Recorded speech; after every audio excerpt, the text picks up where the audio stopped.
சில காலம் வெயில் இருந்தால் சில காலம் மழையாக இருக்கும், குளிர் இருந்தால் வெயில் இருக்கும். அப்படி மாறி மாறிக்கொண்டே இருக்கின்றது. இரவு பகல் இருக்கின்றது. மனிதன் குழந்தை பருவத்திலிருந்து வாலிப பருவத்தை அடைந்து முதுமையை அடைகின்றான். இதிலிருந்து நமக்கு என்ன தெரிகிறது என்றால், அல்லாஹ்வுடைய இந்த படைப்பில், அந்த இயற்கையில், அல்லாஹ் படைக்கப்பட்ட அந்த இயற்கை நியதியில் என்றுமே ஒரே நிலையில் நாம் இருக்க மாட்டோம். அல்லாஹ் தஆலா காலங்களையும் நிலைகளையும் மாற்றி அமைத்தே கொண்டிருப்பான். இதிலிருந்து நாம் அல்லாஹ்வுடைய வல்லமையை நாம் தெரிந்து கொள்ள வேண்டும். அல்லாஹ் ஆற்றல் மிக்கவன் என்பதை நாம் தெரிந்து கொள்ள வேண்டும். ஒரு காலத்தில் முஸ்லிம்கள் இதே நாட்டை ஆயிரக்கணக்கான வருடங்களிலே ஆண்டு இருந்தார்கள். அவர்கள்தான் அரசர்களாகவும் எல்லோருக்கும் அதிபதியாகவும் இருந்தார்கள். ஆனால் காலம் மாறிவிட்டது. போக போக அவர்கள் செய்த தவறுகள் மூலமாகவும் அல்லாஹ்வுடைய அந்த இயற்கையுடைய நீதியின் காரணமாகவும் காலங்கள் மாறிவிட்டன. எந்த நாட்டில் அவர்கள் அரசர்களாக இருந்தார்களோ அதே நாட்டிலே, அதே மண்ணிலே அவருடைய சந்ததிகள் அகதிகளாக மாற்றப்படுவதற்காக முயற்சிகள் நடந்து கொண்டிருக்கிறது. இதுதான் காலம், இதுதான் அல்லாஹ் படைத்த இந்த உலகத்தின் ஒரு நிலைப்பாடு. இதை நாம் முதலில் அறிந்து கொள்ள வேண்டும். நாம் இன்றைக்கு பார்க்கக்கூடிய சூழ்நிலை எல்லாமே இப்போதே நம் கண் முன்னாடி வந்திருக்கிறது. இதற்கு முன்பாக எல்லாம் இப்படி எல்லாம் கிடையாது என்பது இல்லை. பெரியவர்களுக்கு தெரியும். இதற்கும் மேலாக அவர்கள் எப்படி எல்லாமே இந்த நாட்டிலே சோதனைக்கு உட்படுத்தப்பட்டார்கள் என்று. ஆகையால் இதெல்லாம் ஒரு புறம் இருக்க, ஒரு மோமினாகிய நாம் எப்படிப்பட்ட சோதனைகள் வந்தாலும் அதை நாம் எப்படி எதிர்கொள்ள வேண்டும், அந்த காலகட்டத்தில் நாம் எப்படி உறுதியாக இருக்க வேண்டும் என்பதை நாம் யோசிக்க வேண்டும்.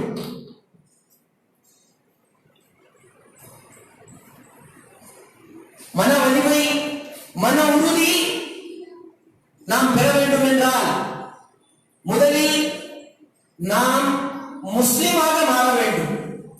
இன்றைக்கு முஸ்லிம்களை மட்டும் அவர்கள் ஒதுக்குகிறார்கள், முஸ்லிம்களை மட்டும் அவர்கள் தனிமைப்படுத்துகிறார்கள் என்று நமக்கு அந்த பெயர் முஸ்லிம், அந்த இஸ்லாம் என்ற வார்த்தையின் மூலமாக ஒரு கோபமும் ஒரு கொந்தளிப்பும் நமக்கு வருகிறது. ஆனால் அதே நேரத்தில் எந்த ஒரு இஸ்லாத்திற்காக, எந்த ஒரு முஸ்லிம் சமுதாயத்திற்காக நாம் போராட்டங்களும் ஆர்ப்பாட்டங்களும் கொந்தளிப்பும் கோபமும் செய்கின்றோமோ, வெளிப்படுத்துகின்றோமோ, அதனுடைய மறுபக்கம் சற்று பாருங்கள். எந்த அளவிற்கு நாம் முஸ்லிம்களாக இருக்கின்றோம். முஸ்லிம்களை தனிமைப்படுத்துகிறார்கள் என்று ஒரு பக்கம் இருக்கிறது. அது தவறுதான், அதில் எந்த ஒரு மாற்று கருத்தும் கிடையாது. ஆனால் முஸ்லிம் சமுதாயத்தை நாம் பார்க்க வேண்டும். எந்த ஒரு கொள்கை மூலமாக நாம் முஸ்லிமாக மாறினோமோ, எந்த ஒரு இஸ்லாத்தினுடைய அடிப்படையில் நாம் இருந்தோமோ, அந்த அடிப்படையில் நாம் இருக்கின்றோமா? கண்கண்ட ஒரு சம்பவத்தை நான் உங்கள் மத்தியிலே வைக்கின்றேன். ஒரு 20 நாட்கள் முன்னாடி ஜம்னாமுத்தூர் என்ற அந்த ஜவாரி மலைக்கு ஒரு பயணமாக நாம் சென்றிருந்தோம். அப்போது 2 முஸ்லிம் பெண்மணிகள், நான் ஏதோ நினைத்துக் கொண்டேன், இதெல்லாம் வாட்ஸ்அப்பில் தான் வரும், முஸ்லிம்கள் புர்கா அணிவிக்கப்பட்டு முஸ்லிம் அல்லாதவர்கள் அவர்கள் மூலமாக இப்படி எல்லாமே ஒரு வீடியோவை உருவாக்கி இப்படி எல்லாம் பரப்புவார்கள் என்று. ஆனால் நாம் கண்ட காட்சி என்ன? அவர்கள் அந்த பாம்பினுடைய அந்த புத்தி இருக்கும் அல்லவா, அதை முட்டை போட்டுக்கொண்டு அதிலே பால் போட்டுக்கொண்டு வணங்கிக் கொண்டிருக்கிறார்கள். நான் கண்ட காட்சி இதே மாதத்தில் அந்த ஒரு கிராமத்தில் நான் கேட்டேன், क्या मां तुम्हारा ऐसा कई परेशानी, बच्ची को जो है औलाद नहीं, बच्चे नहीं, उसके नजर मान भेजता है, ऐसा सब नहीं करना ना मां. இதெல்லாம் நம்முடைய நம்பிக்கைக்கு எதிரானது அல்லவா என்று நான் கேட்கும்போது, वो भी वैसा ना हमारे जैसा तो ये भी. இன்றைய நம் சமுதாயத்துடைய நிலைமை ஓரளவிற்கு கொள்கையிலே நாம் மாறிவிட்டோம். ஆனால் நாம் நம்மை மாற்றி அமைத்துக் கொள்ள வேண்டும் என்பதை இன்னும் அதிகமாக இருக்கிறது கொள்கை அளவிலே. ஒருவர் கேட்கிறார், உண்மையான ஒரு கேள்விதான், சிறந்த ஒரு கேள்விதான், யோசிக்கக்கூடிய ஒரு கேள்விதான். என்னுடைய அமலும் உங்களுடைய அமலும் நாம் அதை ஆராய்ந்து பார்க்கக்கூடிய ஒரு கேள்விதான். ஆர்ப்பாட்டம் என்றால் இந்த ஆரவாரத்துடன் இத்தனை மக்கள் கூட்டம் கூடுகிறார்களே, ஆனால் தொழுகையிலே என்ன இருக்கிறது? பள்ளிவாசல்கள் இன்னும் அதே நிலைமையில் தான் இருக்கிறது. இது ஒரு மறுபக்கம். ஆகையால் இப்படிப்பட்ட சோதனைகளுக்கு நாம் உட்படுத்தும் போது நம்முடைய மன வலிமை நமக்கு கிடைக்க வேண்டும் என்றால், உறுதி கிடைக்க வேண்டும் என்றால், நம்முடைய ஈமான், அந்த பலம் தான் நமக்கு அடிப்படையான பலம். அதுதான் உறுதி, அதுதான் நம்முடைய நம்பிக்கை. ஈமான் நம்மிடத்தில் இருக்க வேண்டும். கொள்கையிலே ஒரு உறுதி, ஒரு பிடிப்போடு நாம் இருக்க வேண்டும். எந்த காரணத்துக்கும் நம்முடைய கொள்கையை நாம் விட்டுத்தரக்கூடாது. அல்லாஹ்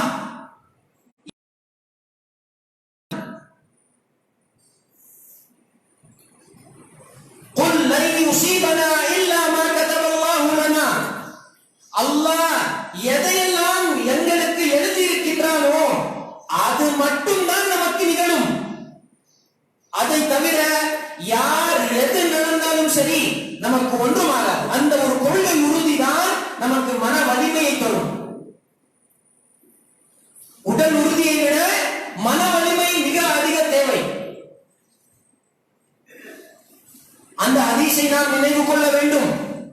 ஒட்டுமொத்த சமுதாயமும் ஒட்டுமொத்த மனிதர்களும் ஒன்று சேர்ந்து உங்களுக்கு தீங்கு செய்ய வேண்டும் என்று நினைத்துக் கொண்டால், ஆனால் அல்லாஹ் உங்களுடைய நலம் நாடுகின்றான் என்றால் உங்களுக்கு கடுகளவு கூட தீங்கு அவர்களால் விளைவிக்க முடியாது.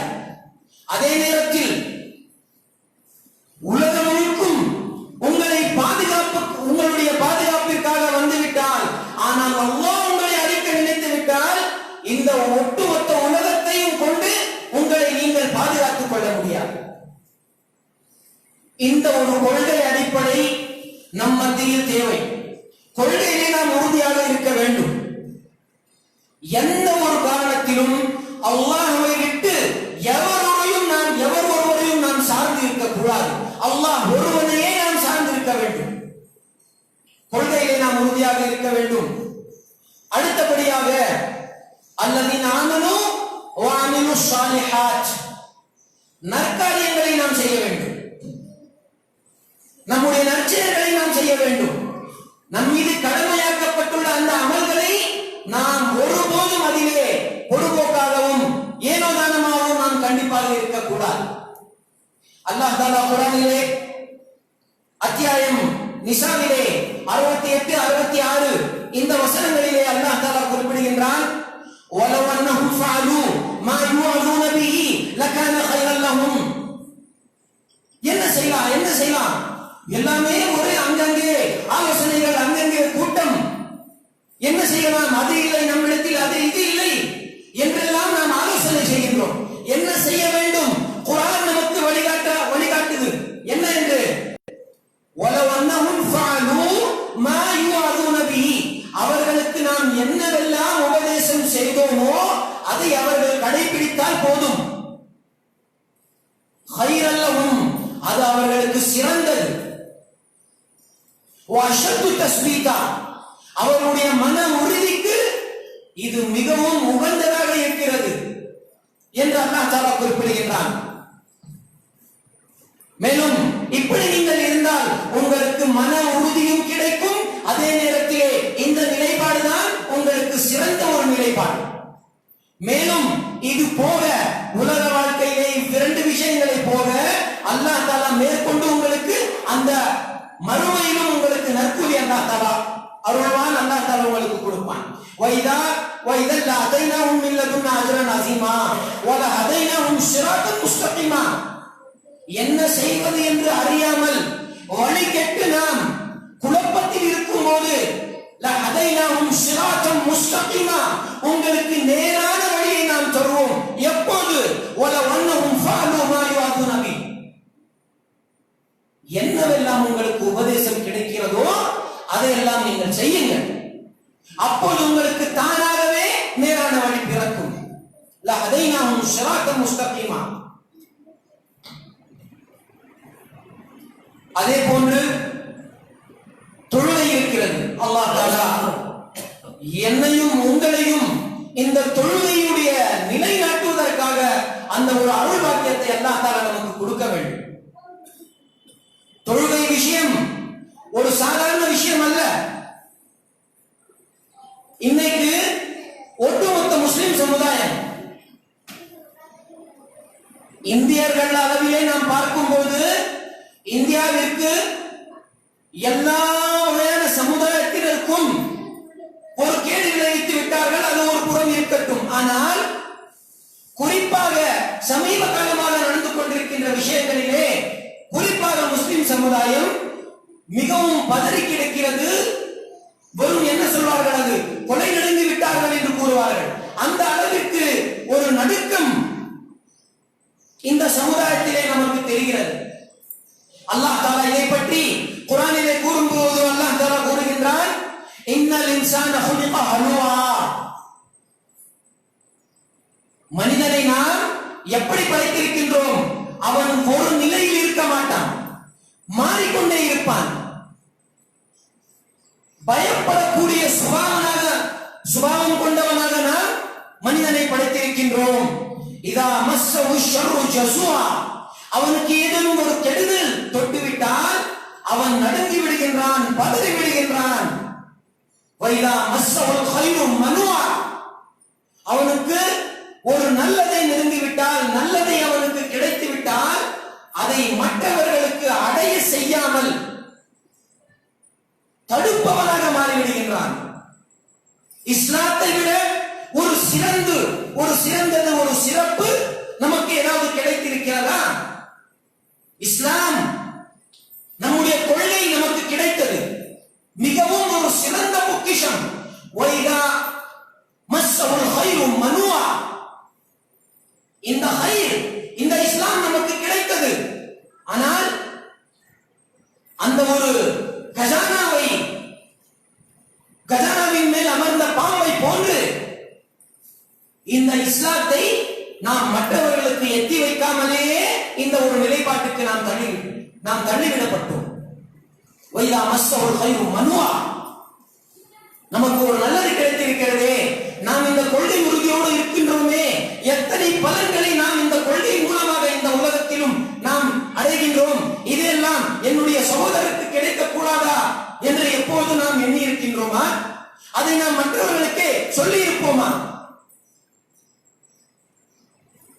இந்த இஸ்லாம் காலம் காலமாக நபிமார்களை கொண்டு, நபிமார்களுக்கு பிறகு சஹாபாக்களை கொண்டு, சஹாபாக்களுக்கு பிறகு தாபீன்களை கொண்டு, அவர்களுக்கு பிறகு தபை தாபீன்களை கொண்டு, ஐம்மாக்கள், பெரிய பெரிய உலமாக்களை கொண்டு இந்த இஸ்லாம் பரவிக்கொண்டே வந்தது. ஆனால் சற்று யோசித்து பாருங்கள், ஒரு காலம் வந்தது, ஒரு நிலை வந்தது, இந்த இஸ்லாம் அப்படியே நின்று விட்டது. பரவுவது என்ன ஆகிவிட்டது? நின்று விட்டது. நாம் அந்த ஒரு கடமையை ஒரே அளவிலே மறந்து விட்டோம். வைதா மஸ்ஸஹுல் கைரு மனுஆ, நமக்கு கிடைத்த இந்த சிறப்பம்சத்தை, இந்த சிறந்ததை நாம் மற்றவர்கள் குடும்பத்திலிருந்து தடுத்து விட்டோம். அதே நேரத்திலே இப்படியெல்லாம் யார் இருப்பார்? அவருக்கு ஒரு தீங்கி நேர்ந்து விட்டால் நடுங்கி விடுவார்கள், குலை நடுங்கி விடுவார்கள். இப்படிதான் இன்றைக்கு முஸ்லிம் சமுதாயம் இருக்கிறது. ஆனால் யார் தெரியுமா அப்படி இருக்க மாட்டார்கள்? தொழுகையாளிகள். இல்லல் முஸல்லீன் அல்லதீன ஹும் ஃபீ ஸலாத்திஹிம் தாயிமூன். தன்னுடைய தொழுகையிலே அவர்கள் உறுதியாகவும் நிலையாகவும் தொடர்ந்து தொழக்கூடியவர்களாகவும் இருந்தால் அவர்கள் இப்படி நடுங்க மாட்டார்கள். வைதா மஸ்ஸஹு ஷர்ரு ஜஸூஆ, மிகவும் அதிர்ந்து விடுவான், பயப்படுவான். இன்றைக்கு அதே நிலைமைதான் என்னுடைய உங்களுடைய இருக்கிறது. காரணம் இல்லல் முஸல்லீன், நம்முடைய தொழுகைகள் அவ்வாறு இல்லை. அப்படி இல்லை என்றால் ஒரே சரியாக தொழுகையே இல்லாமல் தான் நாம் இருக்கின்றோம். ஆக நம்முடைய அமல்களை நாம் சீர் செய்ய வேண்டும். அடுத்தபடியாக நாம் செய்ய வேண்டியது குர்ஆனை கையில் எடுக்க வேண்டும். வஜாஹிதுஹும் பிஹி ஜிஹாதன் கபீரா, இந்த குர்ஆனை கொண்டு நீங்கள் அவர்கள் மத்தியிலே ஒரு போரை தொடுங்கள். எந்த போர்? எப்படிப்பட்ட போர்? குர்ஆனிலே உள்ள அந்த ஒரு சித்தாந்தங்கள் கொண்டுள்ள அந்த போர். இவர்கள் என்ன சொல்கிறார்கள்? மனிதர்கள் எல்லாமே பாகுபாடு பார்க்கிறார்கள். இது ஒரு சித்தாந்தம். நீ உயர்ந்தவன், நீ தாழ்ந்தவன், நீ தீண்டத்தகாதவன், இப்படி எல்லாமே ஒரு சித்தாந்தம் இவர்களால் உருவாக்கப்பட்டிருக்கிறது. இந்த ஒரு சித்தாந்தம் இருக்கிறது. மனிதனே எல்லாமே சமம். எனக்கும் உங்களுக்கும் இந்த மனிதநேயத்தை காப்பதற்காகவும் இந்த மனிதநேயத்தை வழி நடப்பதற்காகவும் என்னையும் உங்களையும் அல்லாஹ் தஆலா படைத்தான் என்று இஸ்லாம் ஒரு சித்தாந்தத்தை முன்வைக்கிறது. இதை கொண்டு நீங்கள் இந்த சித்தாந்தங்களை கொண்டு, குர்ஆனுடைய இந்த சித்தாந்தங்களை கொண்டு நீங்கள் இந்த கொள்கைகளை கொண்டு அவர்களிடத்தில் போர் தொடுங்கள் என்று. வஜாஹிதுஹும் பிஹி ஜிஹாதன் கபீரா. இன்றைக்கு இந்தியா நாம் அறியாமல் ஒன்றுமில்லை. பொருளாதார அளவிலே மிகவும் ஒரு மோசமான படு மோசமான நிலைக்கு தள்ளப்பட்டிருக்கிறது. இதனுடைய தாக்கம் இதோடு முடிந்து போவதில்லை. மாறாக மேலும் பல வருடங்களுக்காக இந்தியாவுடைய நிலைப்பாடு, பொருளாதார மந்த நிலை ஒரு மோசமான நிலையிலே தான் இருக்க போகின்றது.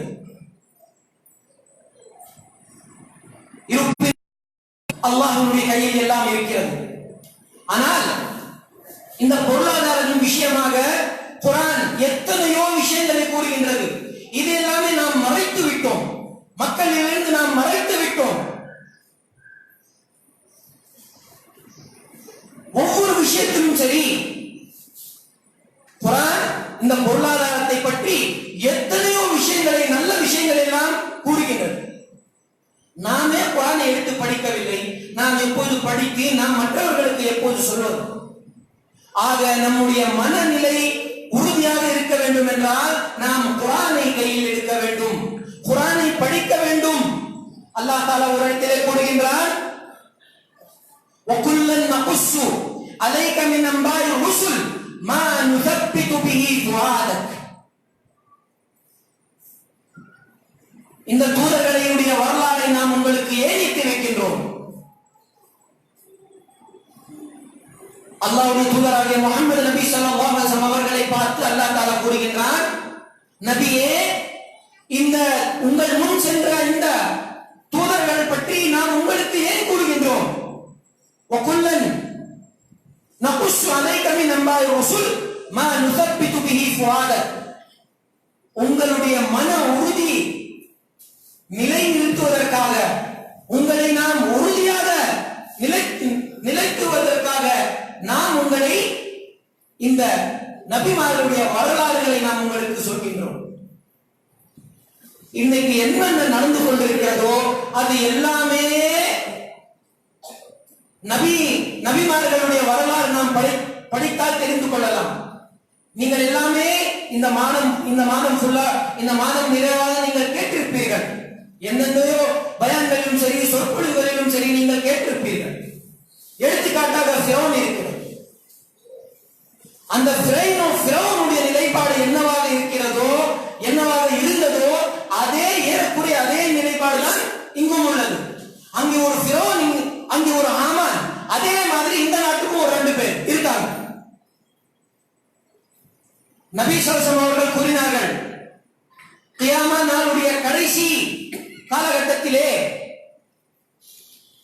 அறிவில்லாத அறிவு கெட்டவர்கள் அறிவில்லாதவர்கள் அரியணை ஏறுவார்கள். அதாவது அவர்களுக்கு அதிகாரம் தரப்படும். அதே நிலைப்பாடுதான் இருக்கிறது. எந்த ஒரு பொறுப்புணர்வும் இல்லாமல், எந்த ஒரு அமானிதமும் இல்லாமல், அமானிதத்தை ஒரு தொலைத்தவாறு அவர்களுடைய செயல்பாடுகள் இருக்கிறது.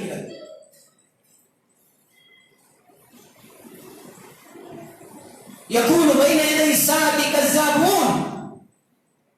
கியாமா நாள் நெருங்கும் போது பொய்யர்கள் அதிகமாக இருப்பார்கள். ஒரு வகையான பொய்யர்கள் எப்படி என்றால், நான் நபி என்று அவர்கள் கூறுவார்கள்.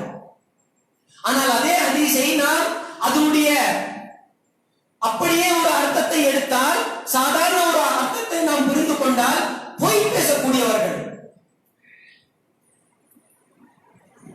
இவர் சொல்றாரு, இப்ப புதுசா ஒண்ணு வரப்போகுது, என்பிஆர் சொல்லி, நேஷனல் பாப்புலேஷன் ரெஜிஸ்டர்.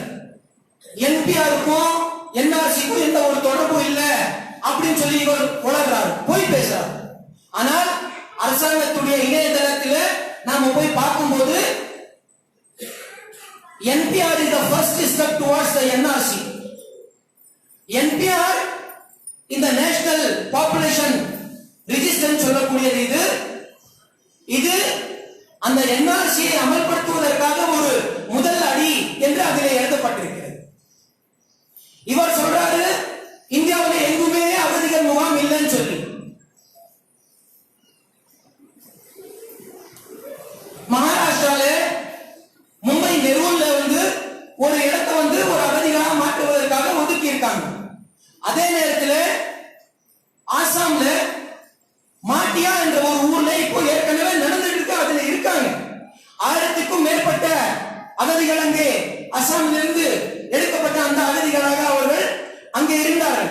ஆனால் இந்த ஒரு 3.5 மாதத்துக்குள்ள 88 பேருக்கும் மேலாக அங்க அவங்க பலியாயிட்டாங்க. வாழ வசதி இல்லாம அகதிகள் முகாம்ல மனிதர்கள் மரணிச்சிட்டு இருக்காங்க. கொஞ்சம் கூட கூச்சமே இல்லாம, ஒரு இதுவே இல்லாம பொய்யா எங்குமே அகதிகள் முகாமே இல்லைன்னு சொல்லி சொல்றாங்க. அந்த அளவிற்கு நம்முடைய நிலைப்பாடு இருக்கு. இதெல்லாம் நமக்கு எங்கிருந்து தெரியும்? நாம குர்ஆனை படிக்கணும், ஹதீஸை படிக்கணும், நம்முடைய இல்மை நாம வளர்த்துக்கணும். இன்னைக்கு கூட நம்முடைய நிலைப்பாடு இப்படி இருக்குனாக்கா அதுக்கு ஒரு பெரிய காரணம் நம்மிடத்துல இல்லாத அந்த ஒரு கல்வி அறிவு.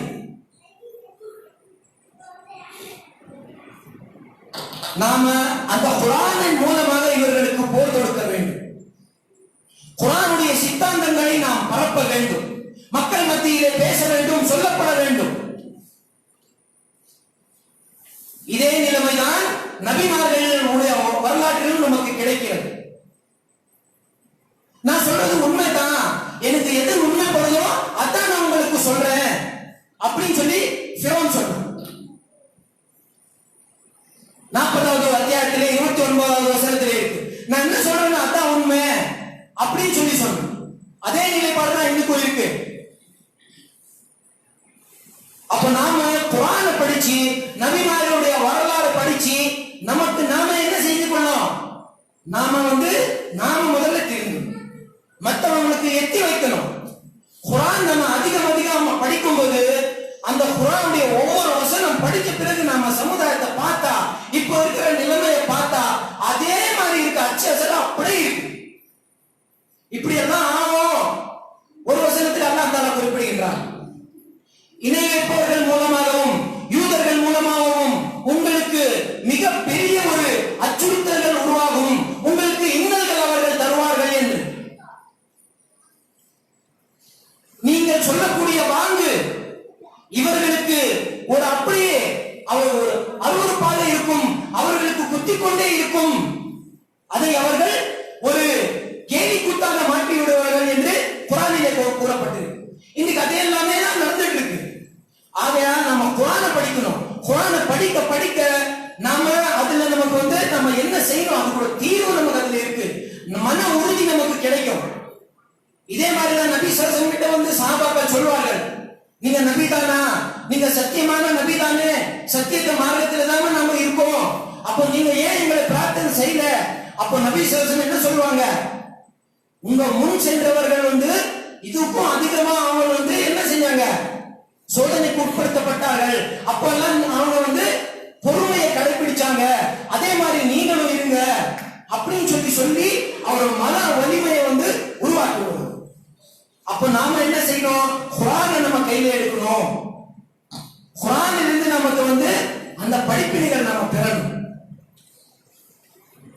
இது ஒரு 3 விஷயம் இருக்கும்னா, இப்ப இருக்கிற காலகட்டத்தில் ஒண்ணு நாம ஃபர்ஸ்ட் நினைச்சுக்கணும். அடிப்படை என்ன தெரியுமா, நாம முஸ்லிம்களுக்காக மட்டுமே படைக்கப்படல. இன்னைக்கு ஏதாவது ஒரு பிரச்சனை இல்லக்கா, இப்ப கூட என்ன தெரியுதுனாக்கா, முஸ்லிம்கள் வந்து வெறும் முஸ்லிம்கள் பத்தியே மட்டும்தான் யோசிக்கிறாங்க. காலங்காலமா அப்படிதான் நடந்துட்டு கூட இருக்கு. அப்படி இல்ல, குந்தும் ஹைர உம்மத்தின் உஹ்ரிஜத் லின்னாஸ், நாங்கள் மனிதர்களுக்காகவே படைக்கப்பட்டுள்ளோம். மனிதனுடைய வழிகாட்டுதல்களுக்காகவே நாம படைச்சிருக்கோம். அதை நாம மறந்துடும். மனித நேயத்தை காப்பதற்காக, மனிதர்களுக்காக நாம வாழணும். இஸ்லாமை கடைபிடிப்பது அது நம்முடைய கொள்கை. நமக்கும் அல்லாஹ்வுக்கும் அது சார்ந்தது. நம்முடைய மறுமைக்கு அது சிறந்தது. எங்கேயாவது நாம வந்து மத்தவங்களுக்கு நல்ல செய்யணும், சாப்பாடு கொடுக்கணும், பசி இருக்கிறவனுக்கு சாப்பாடு கொடுக்கணும், அம்மனமா இருக்கிறவனுக்கு துணி கொடுக்கணும்னு சொல்லும் போது முஸ்லிம்களுக்கு தான் சொல்லணும், முஸ்லிம்களுக்கு தான் செய்யணும் அப்படின்னு சொல்லி எங்கேயாவது இருக்குமா? இல்ல.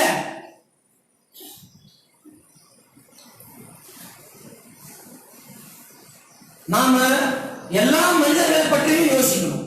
அவங்களுக்கு என்ன தீங்கு வந்திருக்கிறதோ அதை எப்படி நாம வந்து அதுக்கு தீர்வு செய்யலாம், அப்படி நாம ஒரு விரிந்த ஒரு நோக்கத்தோடு, ஒரு பரந்த மனப்பான்மையோடு நாம செயல்படணும்.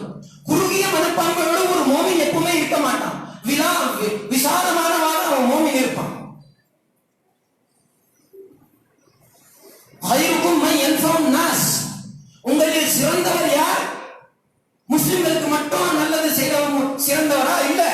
நாஸ் ஹைருக்கும் மை யன்ஃபவுன் நாஸ், மக்களுக்காக நாம பாடுபடணும். மக்களுடைய தொடர்புல நம்ம இருக்கணும். அது எந்த ஒரு சமுதாயத்தை சார்ந்தவர்களாக இருக்கட்டும், அவங்களுக்கு ஏதாவதுன்னா நம்ம போய் முதல்ல நிற்கணும். ஓரளவுக்கு நம்முடைய சமுதாயத்தில் முஸ்லிம்கள் மத்தியிலே ஒரு மாற்றம் வந்துவிட்டது. ஆனாலும் இன்னும் மேற்கொண்டு வரக்கூடிய மாற்றங்கள் இன்னும் நாம் வளர்த்துக் கொள்ள வேண்டும். நல்ல ஒரு தொடர்பில் நாம் இருக்க வேண்டும். அவர்களுக்காக நாம் பாடுபட வேண்டும். சமுதாயத்திற்காக நாம் பாடுபட வேண்டும். அதே நேரத்திலே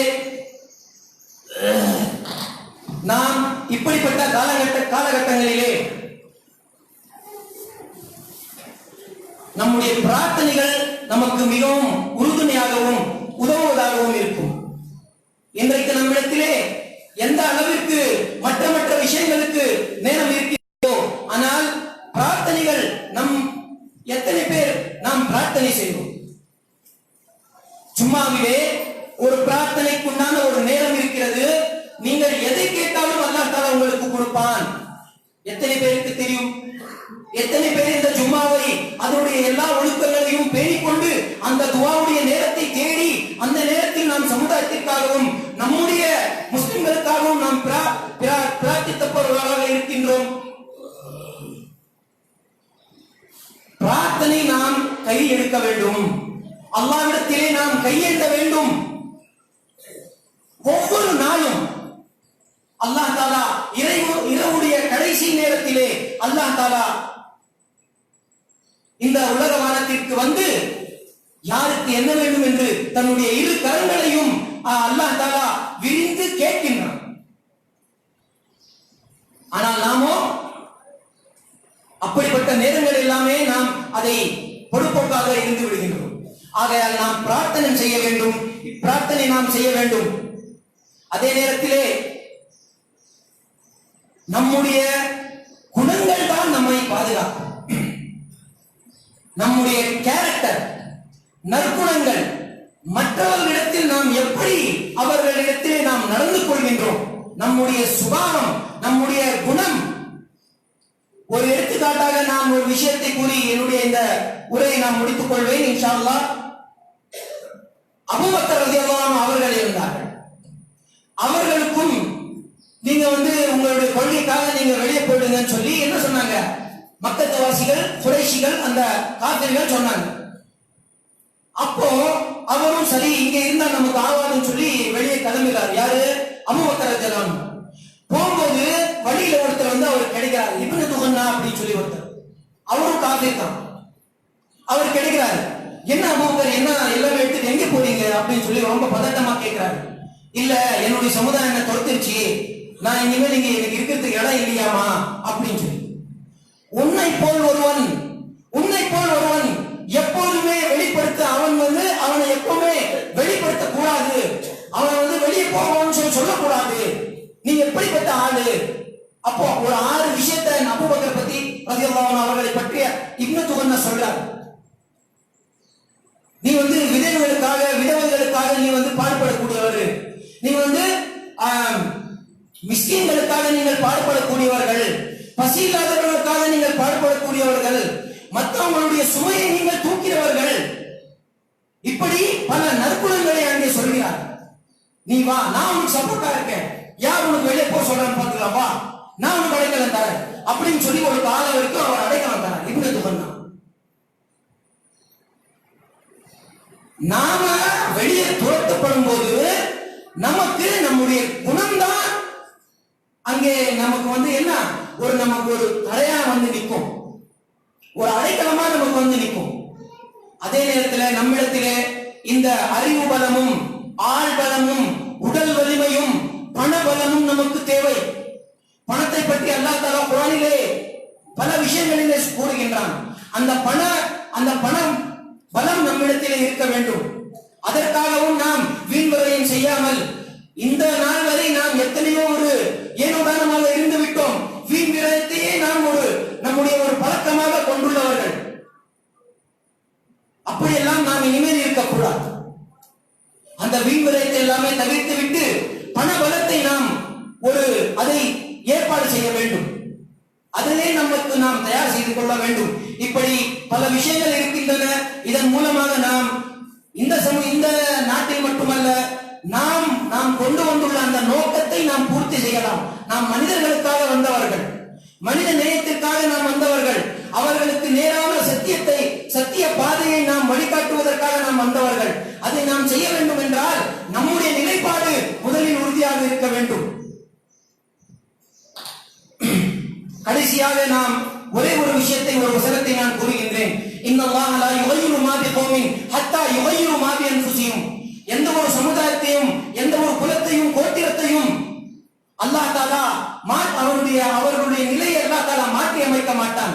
எப்போது வரைக்கும் என்றால் அவர்கள் தாமாகவே முன்வந்து மாறும் வரை, அவர்கள் தங்களை தாங்களே மாற்றிக்கொள்ளும் வரை அல்லாஹ் தஆலா நம்முடைய நிலைகளை மாற்றி அமைக்க மாட்டான் என்று அல்லாஹ்வுடைய இந்த ஒரு வாக்கு. இதை நாம் எண்ணிக்கொள்ள வேண்டும். أقول قولي هذا أستغفر الله لي ولكم ولسائر المسلمين وآخر دعوانا الحمد لله رب العالمين.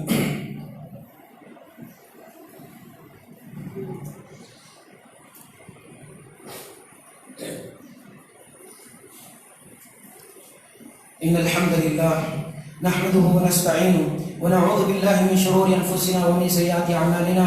من يهده الله فلا مضل له ومن يضلل فلا هادي له. وأشهد أن لا إله إلا الله وحده لا شريك له وأشهد أن محمدا عبده ورسوله أرسله بالحق بشيرا ونذيرا وداعيا إلى الله بإذنه وسراجا منيرا. أما بعد، قال الله تبارك وتعالى في القرآن المجيد والفرقان الحميد: أعوذ بالله من الشيطان الرجيم. إن الله وملائكته يصلون على النبي يا أيها الذين آمنوا صلوا عليه وسلموا تسليما. اللهم صل على محمد وعلى آل محمد كما صليت على إبراهيم وعلى آل إبراهيم إنك حميد مجيد.